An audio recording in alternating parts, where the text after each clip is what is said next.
pagsulay sa pagkatinunan. Kung kinsa ang kang Kristo, bag-o siya nga pagkabata, ang mga butang nga daan na nagpangagi, ania karon ang tanan nga bag-o. Ang tao tingali dili makaarang pag-asoy sa sibo nga panahon, kun dapit, kun pagsubay sa tanang mga kahigayunan sa iyang pagkadani. Apan kini dili igong pruweba nga siya wala makomberter. Si Kristo miingon kang Nicodemos, ang hangin kun hain ang iyang buot nagahuyop og hingbatian mo ang iyang tingog. Apan wala mo hibalui kun diin gikan og kung hain padulong. Ingon ni ana ang ngatanan nga gianak sa espiritu. Sama sa hangin nga dili makita apan ang mga gisangputan makita og mabati sa matin-aw gayud. Mao ang espiritu sa Dios nga anaa sa iyang buhat sa kasing-kasing sa tawhanon. Nga ang mabag-uhong gahom nga walay tawhanong mata nga arang makakita nakapahimugso sa usa ka bag-ong kinabuhi sa kalag. Kini nakahimo og usa ka bag-ong tawo sa dagway sa Dios. Samtang ang buhat sa espiritu maoy hilom nga dili makita, ang mga sangputanan mamakita. Kun ang kasing-kasing na bag-o tungod sa espiritu sa Dios, ang kinabuhi magadalag pagsaksi sa kamatuuran. Samtang dili kita makahimo bisan unsa sa pag-usab sa atong kasing-kasing kun sa pagdangat sa pakig-uyon sa Dios. Samtang dili kita makasali gayud sa atong kaugalingon kung sa atong mga maayong buhat. Ang atong kinabuhi maoy mupadayag kun ang hatag nga Dios nun nagpuyo pa kanato. Ang pagkausab makita sa kinaiya sa mga batasan ug sa mga panlimbasog. Ang kalainan matin-aw kaayo ug mahukman kung unsa sila kaniadto ug kung unsa sila karon. Ang kinaiya ginapadayag dili tungod sa mga simpalad lamang nga mga maayo buhat, kundili sa maayong buhat apan tungod sa kahilig sa nabatasang mga pulong ug mga lihok.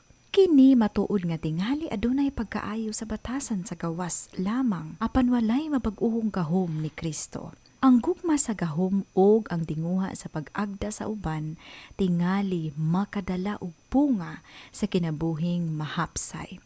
Ang pagtahod sa kaugalingon makadala kanato sa paglikay sa panagway nga mangilad. Ang hakog nga kasing-kasing usahay makahimog mga malulot nga lihok. Nan tungod sa unsa lamang paagi nga makakita kita kun haing dapita.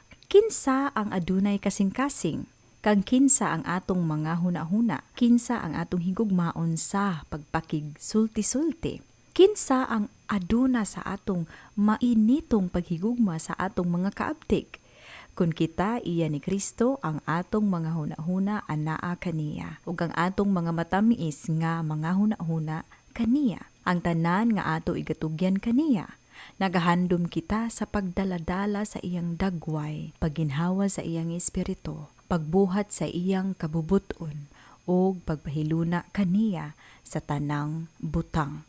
Sila kadtong nahimong mga binuhat nga bag-o kang Kristo Jesus, magadala sa mga bunga sa espiritu nga mao ang gugma, kalipay, pakigdait, pagkamapailupon, pagkamahinuklugon, pagkaayo, pagtuo, pagkaaghop, pagbuot sa kaugalingon. Sila dili na magaawat sa ilang kaugalingon sumala sa ilang unang mga kailibgon, kundili tungod sa pagtuo sa anak sa Dios, musunod sila sa iyang mga lakang, magsidlak sa iyang kinaiya ug magputli sa ilang kaugalingon ingon nga putli siya. Ang mga butang nga kaniadto ilang gidumtan gihigugma na nila karon, ug ang mga butang nga ilang gihigugma kaniadto gidumtan na. Ang mapahitason ug ang malinabanon nga sa kaugalingon nahimong malumo ug mahinayon sa kasing-kasing. Ang walay dapat og garbusohon nahimong maugdang ug maligdong. Ang palahubog nahimong buutan ug ang sirukan na putli. Ang kawa nga batasan ug mga urog sa kalibutan ginahikling. Ang mga Kristohanon wala magapangita sa dayan-dayan sa guwa, kundili sa tinago nga tao sa kasing-kasing, sa panapton nga dili madunoton, sa maaghop nga espiritu. Walay kamatuoran sa matuod nga paghinulsol, samtang walay pagkausab. Kung siya maguli sa utang, iuli pagbalik ka ng iyang kinawat, magsugid sa iyang mga sala o maghigugma sa Dios o sa iyang isigkatawo. Ang makasasala makapaniguro nga siya nakaagi gikan sa kamatayon ngadto sa kinabuhi. Sa atong pagkamakasasala, kita mo duol kang Kristo og mahimong mga umalambit sa iyang hatag nga Dios nun nga mapinasayloon ang gugma mutubod sa atong kasing-kasing. Ang tanang lulan mahimong magaan kay ang yugo nga iyang gipahimutang mahumok, ang katungdanan mahimong kalipay ug ang paghalad makapahimuot.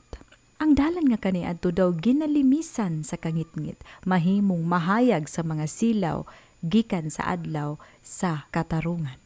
Ang mahigugmaong kinaiyan ni Kristo makita diha sa iyang mga sumusunod. Ang pagbuhat sumala sa kabubuton sa Dios maoy iyang kalipay. Ang paghigugma sa Dios timaan sa iyang himaya mao ang magmamando nga gahom sa kinabuhi sa atong manluluwas. Ang gugma nakapaanindot ug nakapasidungog sa tanan niyang mga buhat.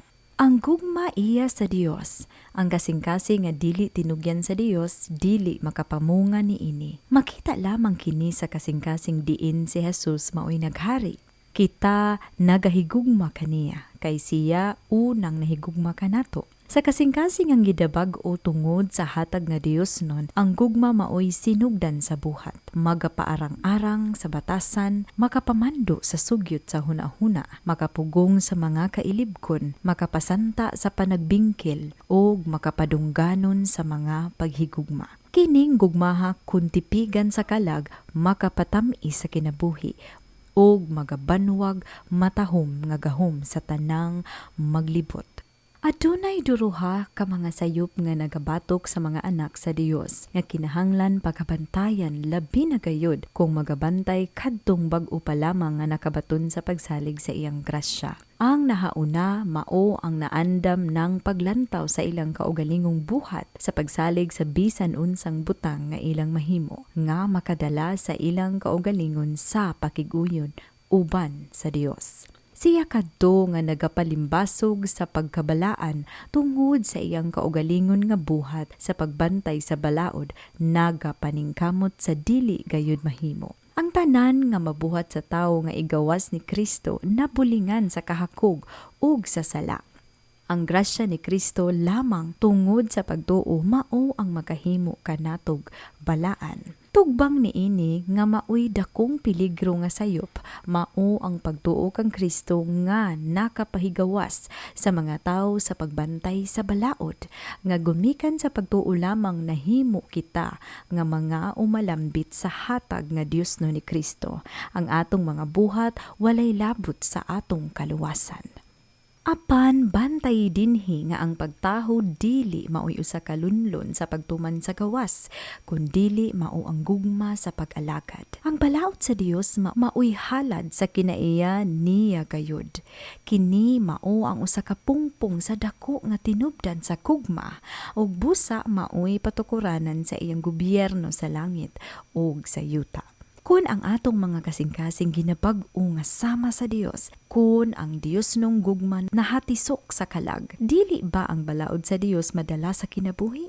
Kun ang pasikaranan sa paghigugma itanom sa kasing-kasing, kun ang tao ginabag-o ingon sa dagway sa naglalang kaniya, ang bag-ong tugon nga gisaad matuman. Igapahimutang ko ang akong mga kasuguan sa ilang mga kasing-kasing, og igasulat ko sa ilang hunahuna. Kun ang kasuguan ikasulat sa kasing-kasing, dili ba kini makatarong sa kinabuhi?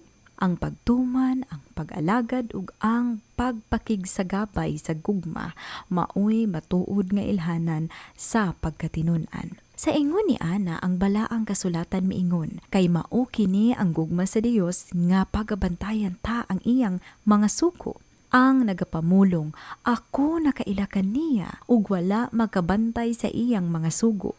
Kini siya bakakon ug ang kamatuoran wala kaniya. Inay nga magapalingkawas sa tao gikan sa pagtuman, ang pagtuo og pagtuo lamang ang makahimo kanato sa pagkaumalambit sa hatag nga Dios no ni Kristo, nga mao ang makapatakos kanato sa paghatag og katahuran. Tungod lamang sa atong pagtuman, dili kita makadawat sa atong kaluwasan, kay ang kaluwasan mao ang gasa sa Dios nga pagadawaton sa pagtuo. Apan ang pagtuman mao ang bunga sa pagtuo. Hingbaluan usab ninyo nga siya ginapahayag sa pagkuha sa atong mga sala ug walay sala kaniya. Ang tanan nga mopuyo kaniya dili magapakasala, bisan kinsa nga nagapakasala walay makakita kaniya ug wala makaila kaniya. Ania dinhi ang matuod nga pagsulay. Kung kita mupabilin, kun mopuyo kang Kristo, kun ang gugma sa Dios mopuyo kanato, ang atong mga pagbati, ang atong mga hunahuna, ang atong mga tinguha, ang atong mga buhat, kun lihok mahiuyon sa kabubuton sa Dios, ingon sa naasoy sa mga balaod sa balaan nga kasuguan. Mga undo, dili kamo pagpasalaagon sa bisan kinsa. Ang mga buhat sa katarungan, mao ang matarong. Maingon nga matarong usab siya. Ang pagkamatarong ginahubit sa napulo ka mga sugo nga gihatag sa bukid sa Sinai. Kanang ginaingon nga pagtuo kang Kristo nga nakapahayag sa mga tawo nga nagawas kanila gikan sa katungod sa pagtuman sa Dios, dili pagtuo kundi bana-bana lamang. Kay tungod sa hatag nga Dios nun, nalinuwas kamo tungod sa pagtuo. Apan ang pagtuo, kung walay mga buhat, patay. Si Jesus sa wala pa siya moanhi sa kalibutan, miingon sa iyang kaugalingon. Ang pagbuhat sa imong kabubuton nakapahimuot kanako o Dios ko, ug ang imong kasuguan anaa sa sulod sa akong kasing-kasing. Ug sa wala pa siya mosaka pag-usab sa langit, mipahayag siya. Ako nagbantay sa mga sugo sa akong amahan, ug ako nagapabilin sa iyang gugma. Ang balaang kasulatan miingon, niini hibaluan ta nga giilata siya, kun gibantayan ta ang iyang mga suko. Ang nagapamulo nga anaa kaniya, kinahanglan magalakaw ingon sa paglakaw niya. Kay si Kristo nagantos usab tungod kanato, nga ginabinlan kita niya og sulundan, aron pagsundo ninyo ang inyong mga lakang. Ang kahimtang sa kinabuhing dayon karon sa madagihapon kanunay sa kaniadto didto sa paraiso sa wala pa mahulog ang atong unang mga ginikanan. Hingpit ang pagtuman sa balaod sa Dios, hingpit ang katarungan. Kun ang dayon nga kinabuhi ginahatag sa bisan unsang kahimtang nga kulang niini, unya ang kalipayan sa tibuok nga kalibutan mahimutang sa katalagman. Ang agianan mabuksan alang sa sala uban sa tananiyang kagulanan o kahimarautan nga wala nay kamatayon. Sa wala pa ang pagkahulog, alang kang Adan ang paghimog matarong nga patasan sa pagtuman sa balaod sa Dios, masayon kaayo. Apan siya napakyas sa pagtuman niini tungod sa iyang sala. Ang atong mga kinaiya nangahulog ug ni ana, dili kita makaarang sa pagkamatarong sa atong kaugalingon. Sanglit makasasala kita ug dili balaan. Dili kita arang makahingpit pagtuman sa balaang balaod. Kay sa atong kaugalingon, wala kitay pagkamatarong nga ikatuman nato sa ginaingon sa balaod sa Dios. Apan si Kristo naghimog dalan nga atong kalutsan. Mipuyo siya sa yuta sa taliwala sa mga pagsulay ug mga pagtintal ingon kanato. Siya nagpuyo sa usa ka kinabuhi nga walay buling sa sala. Nagpakamatay siya alang kanato. Ug karon nagtanyag siya sa pagkuha sa atong mga sala ug sa paghatag kanato sa iyang pagkamatarong. Kung igatugyan mo ang imong kaugalingon kaniya ug magdawat kaniya ingon nga imong manduluwas, unya bisan pa nagadautan ang imong kinabuhi, pagkaisipon kaniya nga matarong tungod kaniya. Ang kinaiya ni Kristo magatindog ili sa dapit sa imong kinaiya, ug ikaw pagadawaton sa atubangan sa Dios, sama nga wala magpakasala. Labi pagayud niini si Kristo magausab sa kasing-kasing. Magapuyo siya sa imong kasing-kasing tungod sa pagtuo. Ug tungod niini, pagabatnan mo kining paghitakipa kang Kristo tungod sa pagtuo ug ang pagtugyan kanunay sa imong kabubuton kaniya. Ug samtang ikaw nagahimo niini, magahimo siya kanimo sa pagpuot ug sa paghimo sumala sa iyang nahimutan nga maayo. Karon mag-ingon ika, ang kinabuhi nga gikabuhian ko karon sa unod, nagakinabuhi ako sa pagtuo sa anak sa Dios nga mahigugma kanako ug mitugyan siya sa iyang kaugalingon tungod kanako. Sa ingon niini si Jesus miingon sa iyang tinun-an, kay dili kamo mao ang magasulti, kundili ang Espiritu sa inyong amahan nga nagasulti kaninyo. Unya, kauban ni Kristo nga nagbudlay kanimo, magpakita ikaw sa samang espiritu ug maghimong samang mga buhat sa matarong nga pagtuman. Tungod niini sa atong kaugalingon wala gayud kitay ikapanghambog, wala kitay luna sa pagpausab sa kaugalingon. Ang atong luna sa paglaom anaa lamang sa pagkamatarong ni Kristo nga gipahimutang kanato ug nianang pagbuhata sa iyang espiritu nga nagtrabaho sa sulod ug tungod kanato. Kung magsulti kita sa pagtuo, adunay kalainan nga angay pagabantayan sa panumduman. Adunay usa ka sari sa tinuhuan nga adunay hingpit nga kalainan gikan sa pagtuo. Ang eksistensya sa gahom sa Dios, ang kamatuoran sa iyang pulong, maoy kamatuoran nga bisan si Satanas ug ang iyang mga ginsakupan sa kasing-kasing dili makalimod. Ang Biblia miingon nga ang mga yawa mituo usab ug nagpangurog. Apan kini dili pagtuo. Diin didto adunay dili lamang pagtuo sa pulong sa Dios, apan aduna usab ing pagtugyan sa kababuton kaniya. Diin ang kasing-kasing gipasakop kaniya. Ang mga pagigugma kaniya gipahimutang. Adunay pagtuo nga nagbuhat tungod sa gugma ug nagahinlo sa kalag. Tungod ni ining pagtuoha, ang kasing-kasing mabag-o ingon sa dagway sa Dios. Og ang kasing-kasing nga anaa sa wala mabag-ong kahimtang dili sakop sa balaod sa Dios. Sa pagkamatuod dili kayud mahimo.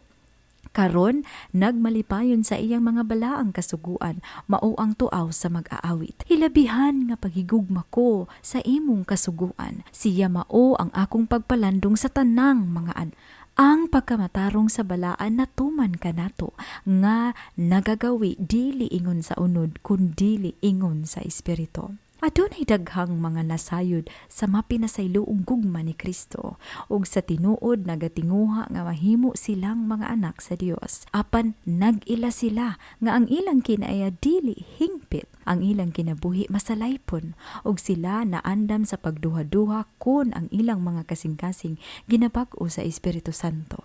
Tungod ni ana moingon ako, ayaw pagsibog sa walay paglaom. Sa kanunay magayukbo kita ug magbako sa mga tiil ni Jesus tungod sa atong mga sala ug mga kasaypanan. Apan dili kinahanglang mawad-an kita sa paglaom. Bisan madaog kita sa kaaway, wala kita iga sa likway, wala biyai ug wala kita talikdi sa Dios. Wala. Si Kristo atuas sa tuong kamot sa Dios nga nagahimog paglaban kanato. Ang hinigugmang Juan miingon, nagsulat ako kaninyo ni ining mga butanga, aron nga dili kamo magpakasala. Apan kun may uban nga nakasala, may manlalaban sa amahan, si Hesukristo nga matarong. Ugayaw hikalimti ang mga pulong ni Kristo. Ang amahan gayud nagahigugma kaninyo. Siya nagatinguha sa pagsudong sa kaugalingon niyang kaputli o kabalaan nga magadanag kanimo. Ug kun ikaw buot lamang magahatag sa imong kaugalingon kaniya, siya ang nagsugod ug maayong buhat kanimo, magadala niini ngadto sa adlaw ni Hesukristo. Pagampo sa labing mainit, pagtuo sa labing hingpit. Sanglit dili kita makasalig sa atong kaugalingong gahom, saliga nato ang gahom sa atong manluluwas, ug magadayig kita kaniya nga mao ang kaligunan sa atong pamayhon. Ang labing pagpakisandurot kang Jesus, magalahi usab ang imong pagkakita sa imong pagkamasalaypon. Kay ang imong pananaw mamahayag ug ang imong mga pagkadili hingpit makita sa kalapad ug katinaw nga kalahi mo sa hingpit niya nga kinaiya. Kini mahayag nga ang mga limbong ni Satanas nawad-an sa ilang gahom, nga ang manggibuhion nga gahom sa Espiritu sa Dios maoy nagpukaw kanimo. Walay gugma nga halalom alang kang Jesus nga makapuyo sa kasing-kasing ni adtong dili mo ila sa iyang kaugalingong pagkamakasasala.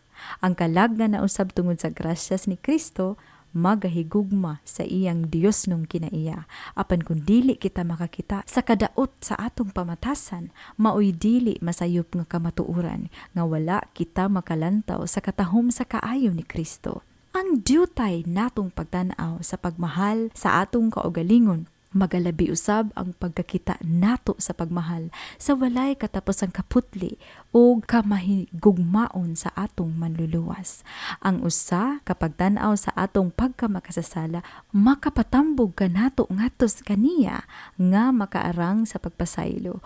Ug kun ang kalag mag-ila sa pagkawala niya'y panabang makadangat sa pagsunod kang Kristo, siya magapahayag sa iyang kaugalingong gahom. Ang labing pagbati nato sa atong kinahanglanon magahatod ka nato ngadto sa pulong sa Dios ug labing mulabaw ang pagkahiusbaw sa iyang kinaiya kanato ug magalabi ang pagsidlak nato sa iyang dagway.